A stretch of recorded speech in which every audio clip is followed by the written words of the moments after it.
What's up? This is Derek. Jamie Madrock. Man, this your man's Obi Trice. This is Ad-Lib. Yo, what up? This is Specs One. This is Spesh K. Hot Rock's the motherfucking Skot MC. Breaking Records. Breaking Records Radio out here. This is Breaking Records Radio. Check them out, man. With the whole 2 Live Crew thing, were you a fan of hip hop at the time of it coming out, or was that just kind of a move of rebellion? No, actually, and I didn't sell new records either. I sold rare old records. Okay. But I didn't sell new ones.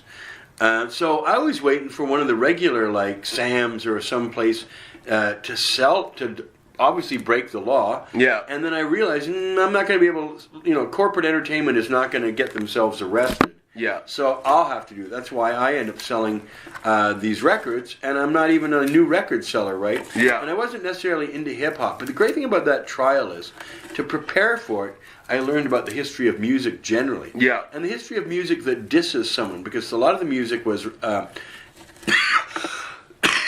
we see that in a rap battle where they diss each other. Yeah, yeah. Right, and they're a lot of fun. A lot of it's how clever you can be. Yeah. Well, the 2 Live Crew album had a lot of that kind of dissing and back and forth, right? So we got to explore in our testimony. We had experts come up, talk about the origins of rap and what's going on in the rap. Like, it's not just about sex. It's about prestige. It's about also ego. It's essentially slam poetry, adding music. Yeah. Right. And also the backgrounds were sampled, so it was cheap. So a black person wouldn't require a lot of money in order to make music on the street. Yeah. Right, which is where where rap comes from. So okay, so we established it. We also point out that it wasn't just rap music where this is going. That music can be unusual. That we point out, like bagpipes were originally used as a weapon of war. Really? Yeah. They'd go to the opposing clan, surround their village. And from the sunset, they'd start playing these horrible bagpipes, so they couldn't sleep all night. And then they'd launch an attack at dawn. Wow! Right? So all sorts of cool things you learn, right? That's cool. And so we got to introduce that there's more going on to this rap than it meets the eye. And it's about sex, but that, as we point out, isn't obscene if it's portrayed as naked people fucking. Yeah. But music still had these old laws and old regulations. So, ultimately, though, I'm convicted. I am the only person in Canada, probably alive today, that's been convicted of selling an obscene record. That's crazy. Right? And that was in 1990. Now, the judge doesn't send me to jail because he said it was in the public interest, the trial, but he orders me to be of good behavior, and I immediately tell the press that the next day I will not be of good behavior. I will be selling banned books and magazines about marijuana, and I look forward to being charged for that. And so was that stuff right there your first step in the direction of marijuana activism then? Yes. Yeah? The day after I'm convicted of selling the 2 Live Crew, I start selling banned books and magazines. First on the courthouse steps, then in front of police stations, in my store, everywhere I can. Wow. Where I can provoke the police into giving me a charge. Now they don't. We finally get charged when a friend of mine, Umberto Arafida, gets charged giving out pamphlets to high school students in North York after the police send an attractive undercover woman officer to go buy weed from all the boys. And she buys pot from 52 different boys in the school, and then they all get charged for trafficking. And a lot of the guys didn't even smoke pot, but this girl was like 23. And she was hot. She's trying to pretend she's 17. She's totally hot. And so all these guys were like, yeah, I'll get you so weed. every guy says that. Sure, I'll get you weed. Yeah. He can't believe she's paying attention to him, right? But the guys are also beginning to figure out, they told us later on, that she's asking every guy for weed.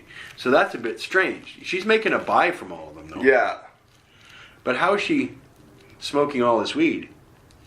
Because this all goes on in the space of like 6 weeks. Now, the fact that the cops would send some undercover person in for 6 weeks to buy weed from high school students, I don't know whose genius idea was that.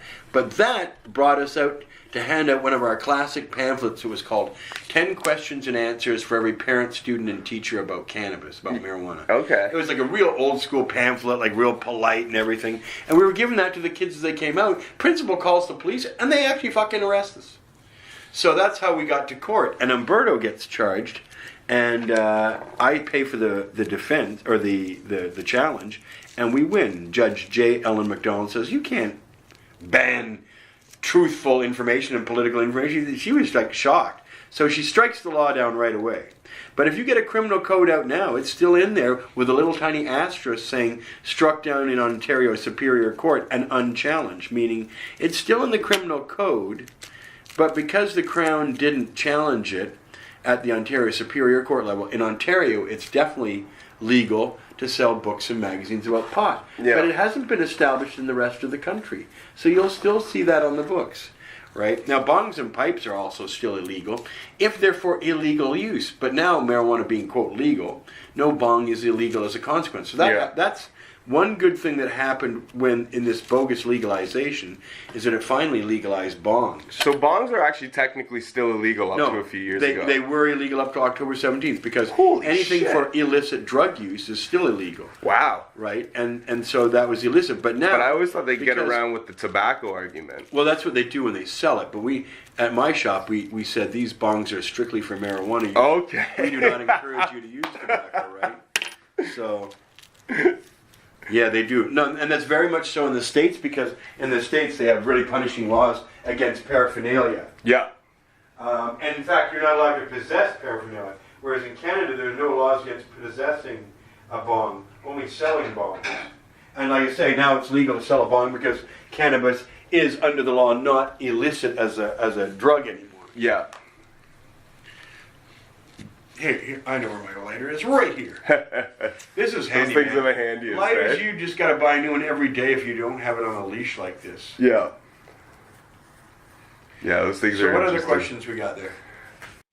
Yo, what's up? It's your man, MLNY, Maloney, Breaking Records Radio. You know what it is. I'm just here to tell you guys right now that you want to, if any of my smokers out there, basically, any of my Canadian smokers, now that it's legal, what you got to do is you got to head over to thccollection.com and check them out. And make sure you use the promo code HIPHOP. That's HIPHOP. And that's all capital letters. Save 10% on every purchase that you make.